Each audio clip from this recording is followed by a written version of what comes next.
प्रिय विद्यार्थियों, मैं गजेंद्र कुमार महावर, सहायक आचार्य भौतिक शास्त्र, राजकीय महाविद्यालय राजगढ़, अलवर।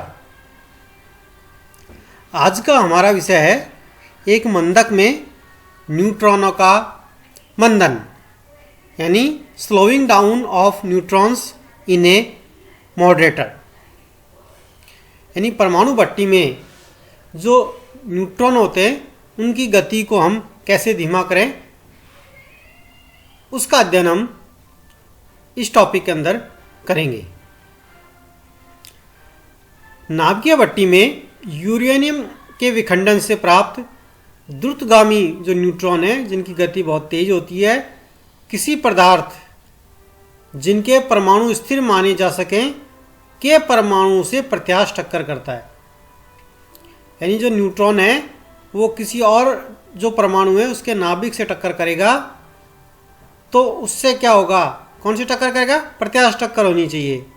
तो उससे न्यूट्रॉन की जो ऊर्जा है उसमें कमी आ जाती है। तो जो ऐसी अवस्था में पदार्थ को हम क्या कहते हैं, मंदक कहते हैं। यानी उस पदार्थ के कारण न्यूट्रॉनों की जो गति है वो कम हो गई है, तो इसलिए ऐसे पदार्थ को हम मंदक कहते हैं और न्यूट्रॉन का वेग कम हो जाता है। और जो इस प्रकार की जो टक्कर है उसका जो विश्लेषण है अब हम द्रव्यमान के निर्देश तंत्र व प्रयोगशाला निर्देश तंत्र की सहायता से कर सकते हैं। यानी हम इस प्रकार की टक्कर का विश्लेषण दोनों निर्देश तंत्रों में करेंगे। द्रव्यमान के निर्देश तंत्र और प्रयोगशाला निर्देश तंत्र दोनों का इस्तेमाल करते हुए हम इस टक्कर का विश्लेषण करेंगे। तो देखिए,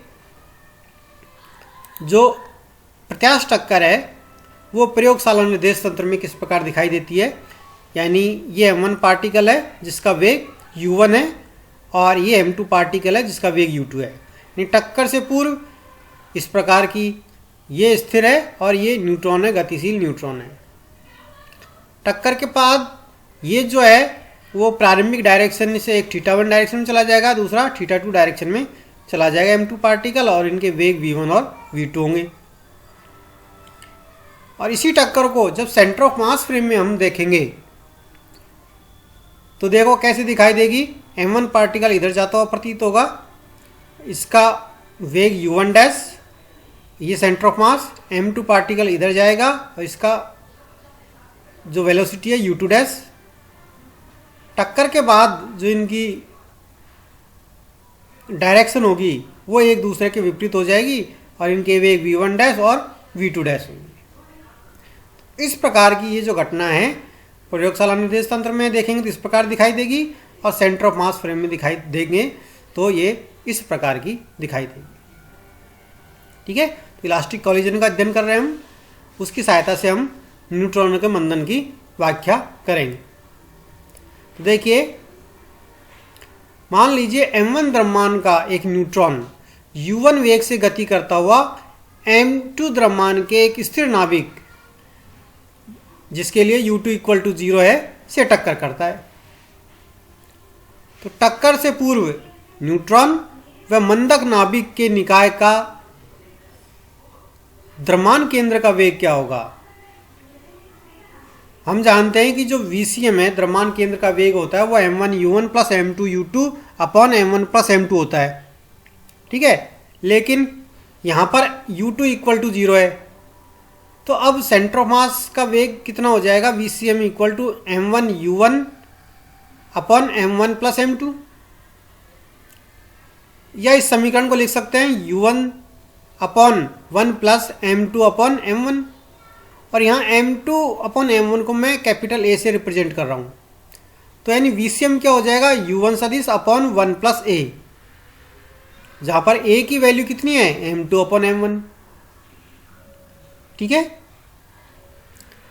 अब देखिए, द्रव्यमान केंद्र निर्देश तंत्र में न्यूट्रॉन तथा मंदक नाभिक के वेग क्रम से कितने हो जाएंगे, क्या है, U1 डैश है और U2 डैश है द्रव्यमान के निर्देश तंत्र में। तो देखो, हमने जो प्रत्याश टक्कर के बारे में पढ़ा था पिछले वीडियो लेक्चर में, तो उसमें दोनों में व्याख्या की थी, प्रयोगशाला निर्देश तंत्र में भी हमने इसकी व्याख्या की थी और द्रव्यमान केंद्र निर्देश तंत्र में भी व्याख्या की थी। तो उसमें हमने गैलेरियन रूपांतरण की सहायता से इसका ट्रांसफॉर्मेशन किया था। तो उसी का इस्तेमाल हम यहाँ पर कर रहे हैं, यानी U1 डैश इक्वल टू क्या हो जाएगा, U1 माइनस VCM। इसमें VCM का मान रख दीजिए, तो U1 minus U1 upon 1 plus ए। इसको हल करेंगे तो U1A अपॉन 1 प्लस ए, यानी द्रव्यमान के निर्देश तंत्र में जो न्यूट्रॉन है उसका वेग कितना हो जाएगा, U1 dash equal to U1A upon 1 plus A. इसी प्रकार U2 डैश कितना हो जाएगा, माइनस U1 अपॉन 1 प्लस ए। चूंकि न्यूट्रॉन और मंदक परमाणु के बीच में जो टक्कर है वो इलास्टिक कॉलिजन है, प्रत्यास्थ टक्कर है। इसलिए ऊर्जा संरक्षण नियम से ये सिद्ध होता है कि द्रव्यमान के जो निर्देश तंत्र है उसमें प्रत्यास्थ टक्कर में कणों के वेग का मान तो है जो नहीं बदलता है, केवल उनकी डायरेक्शन चेंज हो जाती है, यानी मैग्नीट्यूड सेम रहेगा और उनकी डायरेक्शन चेंज हो जाएगी। ठीक है, तो क्या लिख सकते हैं हम, U1 dash equal to V1 dash और U2 dash equal to V2 dash. ठीक है, यानी सेंटर ऑफ मास फ्रेम में इनका जो परिमाण है वेगों का वो चेंज नहीं हो रहा है, टक्कर से पूर्व टक्कर के बाद सेम है, लेकिन उनकी डायरेक्शन जो है चेंज हो जाएगी, मैग्नीट्यूड सेम रहता है। यदि V1 डैश जो है न्यूट्रॉन का टक्कर के पश्चात वेग हो तो हम क्या लिख सकते हैं, V1 dash equal to V1 minus VCM लिख सकते हैं गैलेरियन रूपांतरण की सहायता से। इसी प्रकार V2 डैश इक्वल टू क्या लिख सकते हैं, V2 माइनस VCM। अब ये दोनों समीकरण हैं वो सदिश समीकरण हैं, V1 सदिश V1 डैश सदिश इक्वल टू V1 सदिश माइनस VCM सदिश। तो ये दोनों इक्वेशन जो है वो सदिश समीकरण हैं जिनको हम निम्न प्रकार लिख सकते हैं। तो क्या लिख सकते हैं, V1 सदिश इक्वल टू V1 डैश सदिश प्लस VCM, या V1 स्क्वायर क्या हो जाएगा, V1 सदिश डॉट V1 सदिश, इसको करेंगे तो V1 स्क्वायर आ जाएगा और ये वाला पद क्या हो जाएगा, V1 डैश का स्क्वायर प्लस VCM का square plus 2V1 dash VCM cos theta. यहाँ पर ये जो थीटा है वो क्या होगा, V1 डैश और VCM के मध्य कोण है, और द्रव्यमान के निर्देश तंत्र में ये जो कोण है वो प्रकीर्णन कोण कहलाता है। अगर डायग्राम से हम इसको रिप्रेजेंट करना चाहें तो किस प्रकार रिप्रेजेंट कर सकते हैं वो देखिए, इधर VCM है, इधर V1 डैश सदिश है और ये हो जाएगा V1 सदिश। तो ये जो एंगल है ये थीटा है। ठीक है, अब देखिए हम जानते हैं कि VCM हमने कैलकुलेट किया है वो कितना है, U1 सदिश अपॉन 1 प्लस ए। तो V1 डैश कितना हो जाएगा, V1 डैश क्या हो जाएगा, इक्वल टू U1 डैश के। ठीक है, क्योंकि डायरेक्शन ही चेंज हो रही है, मैग्नीट्यूड तो सेम है, तो क्या हो जाएगा, A U1 सदिश अपॉन 1 प्लस ए। अब इसमें क्या करेंगे, मान रख दीजिए, समीकरण नंबर जो 8 है हमारे पास प्राप्त हुआ है उसके अंदर इसका मान रख दीजिए। तो मान रखेंगे तो ये इक्वेशन आ जाएगी हमारे पास, और इसको हल कर लीजिए। तो हल करेंगे तो V1 स्क्वायर इक्वल टू क्या आ जाएगा, U1 square bracket A square plus 1 plus 2A cos theta bracket बंद अपॉन 1 प्लस A का होल स्क्वायर। इसको नाम दे समीकरण नंबर 9। यदि प्रयोगशाला निर्देश तंत्र में न्यूट्रॉन की प्रारंभिक गतिज ऊर्जा कितनी हो, EI कितनी होगी, 1/2 m1 U1 स्क्वायर, और अंतिम गतिज ऊर्जा कितनी होगी, EF equal to 1/2 m1 V1 square. तो EF अपॉन EI का मान किसके बराबर होगा वो देखिए, वो होगा 1/2 m1 V1 square upon 1/2 m1 U1 square, या V1 square upon U1 square. अब इसमें v1 स्क्वायर का मान समीकरण नंबर 9 से रख दीजिए। तो हमारे पास जो मान प्राप्त होगा EF अपॉन EI का वो होगा a square plus 1 plus 2a cos theta upon 1 plus a का होल स्क्वायर। ठीक है, तो अब ये जो इक्वेशन है वो थोड़ी सी इंपॉर्टेंट है। EF upon EI equal to a square plus 1 plus 2a cos theta upon 1 plus a का होल स्क्वायर। इसी की सहायता से हम न्यूट्रॉनों के जो मंदन की हम व्याख्या करेंगे। तो देखिए, विशेष स्थितियां, पहली है जब टक्कर पृष्ठ स्पर्शी कोण यानी ग्लेंसिंग एंगल थीटा इक्वल टू 0 पर है, यानी V1 डैश और VCM के बीच में जो एंगल है कितना हो 0, तो उस केस में कॉस थीटा इक्वल टू क्या हो जाएगा 1, यानी कॉस 0 का मान 1। उससे समीकरण 10 में अगर कॉस थीटा इक्वल टू 1 रखेंगे तो ये देखिए कॉस थीटा इक्वल टू 1 रखेंगे तो ये क्या हो जाएगा 1 प्लस ए का होल स्क्वायर।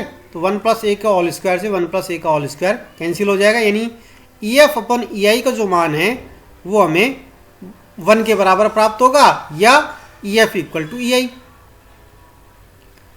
तो अतः ऐसी टक्कर में न्यूट्रॉन की ऊर्जा में कोई कमी नहीं होती है, यानी जितनी पहले थी उतनी ही बाद में।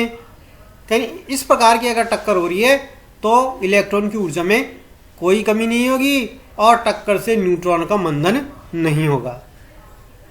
ठीक है, दूसरा केस देखिए, सम्मुख टक्कर हेड ऑन कॉलिजन, और उसके लिए होगा थीटा इक्वल टू पाई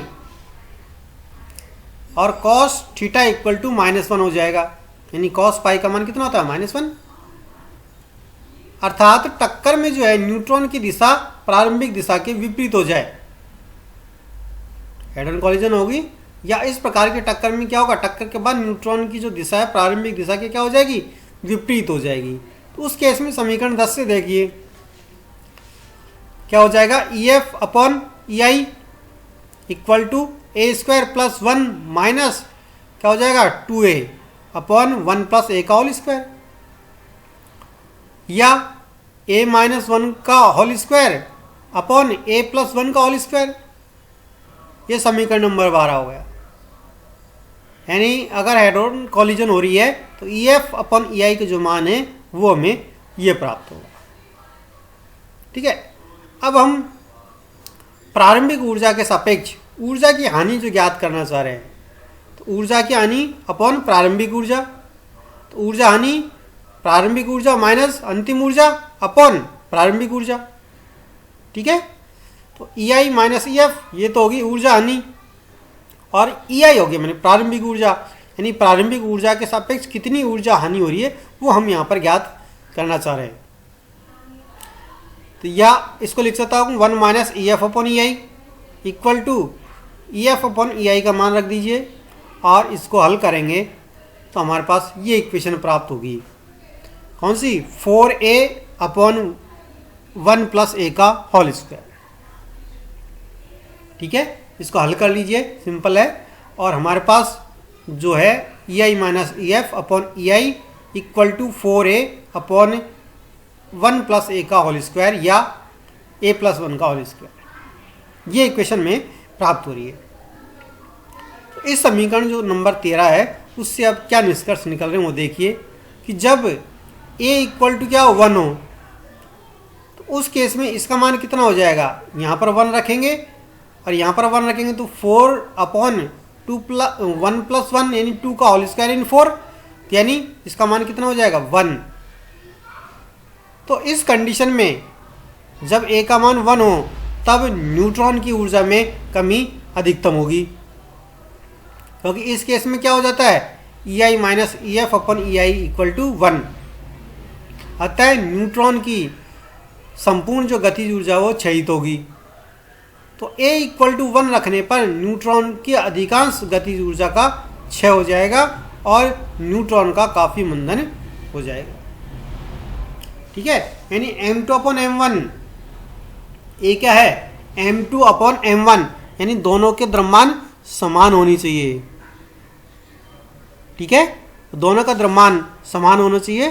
तो जो भारी पानी है उसके जो नाभिक से न्यूट्रॉनों की जो है टक्कर कराई जाती है, उससे क्या होता है, नाभिक के विखंडन की प्रक्रिया में न्यूट्रॉनों की गति मंद पड़ जाती है और नाभिक की जो विखंडन की अभिक्रिया है वो रुक जाती है। ठीक है, तो द्रव्यमान के निर्देश तंत्र और प्रयोगशाला निर्देश तंत्र में हम कणों की जो है प्रत्यास्थ टक्कर का उपयोग करके हम न्यूट्रॉनों की मंदन की प्रक्रिया को हमने इसमें समझाया है।